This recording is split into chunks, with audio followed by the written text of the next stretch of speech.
एक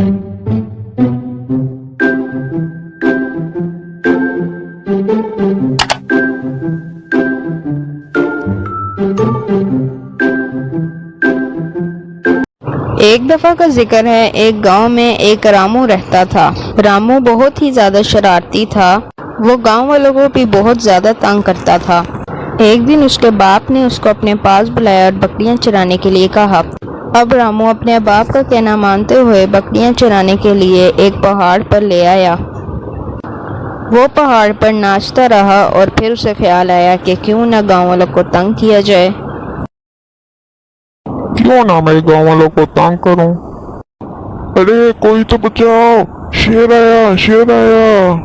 अरे ये तो रामू की आवाज है। हाँ बहन, ये तो रामू की आवाज है। हमें उसकी मदद करनी होगी। चलो जल्दी चलो, पहाड़ की तरफ शेर आ गया है। और ऐसे करते करते सब गांव के लोग पहाड़ की तरफ चले जाते हैं रामू को बचाने के लिए। अरे कहाँ है शेर रामू? इतना चला क्यों रहे हो? सारे गांव वालों को परेशान कर रहे हो। हा। कहाँ है शेर? मैं तो मजाक कर रहा था, देखा ना सब डर गए। एक तो तुम्हारी शरारतें। अब गांव वाले वापस अपने घरों की तरफ चले जाते हैं। अब दूसरा दिन आता है और उसका बाप उसे यही फिर कहता है और वो फिर से अपने बाप का कहना मानते हुए बकरियों को पहाड़ पर ले जाता है और फिर शरारत करने के बारे में सोचता है।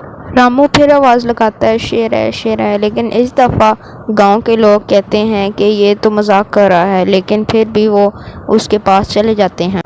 वो लोग कहते हैं कि अगर वाकई में शेर आ गया तो वो पहाड़ पर जाते हैं और कहते हैं, कहाँ है शेर? इतना चला क्यों रहे हो? लेकिन फिर वो कहता है, मैं तो मजाक कर रहा था, कोई शेर नहीं है। अब तीसरा दिन आता है और तीसरे दिन भी यही सब कुछ होता है।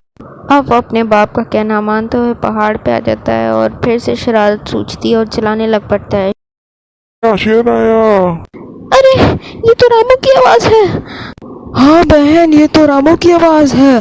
हमें उसकी मदद करनी होगी। चलो। हम नहीं जा सकते बहन अपना काम छोड़ के। रामू तो रोज झूठ बोलता है। लेकिन अगर वाकई में शेर आ गया तो हमें जाना चाहिए। अब गांव वाले एक बार फिर रामू के पास चले जाते हैं, ये सोच कर के वहाँ पे अगर वाकई में शेर आ गया हुआ तो। हा। मैं तो मजाक कर रहा था, तुम लोग फिर।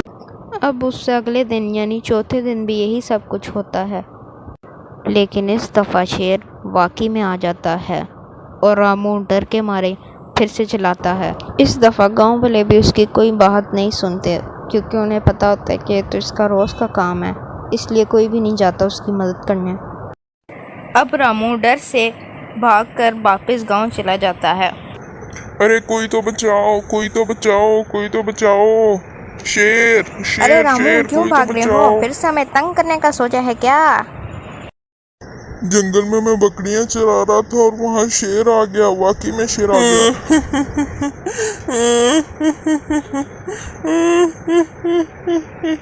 अरे मत रो रामू, मत रो।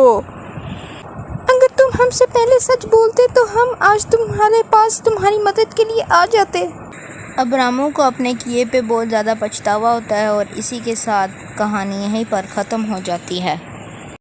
इस कहानी से हमें यह सबक मिलता है कि हमें कभी भी झूठ नहीं बोलना चाहिए, क्योंकि झूठ का नतीजा हमेशा बुरा होता है और झूठ बोलने से नुकसान होता है। अगर रामू झूठ ना बोलता तो गांव वाले उसकी मदद करने के लिए आ जाते और उसकी बकरियां बच जाती। इसलिए हमें झूठ बोलने से गुरेज करना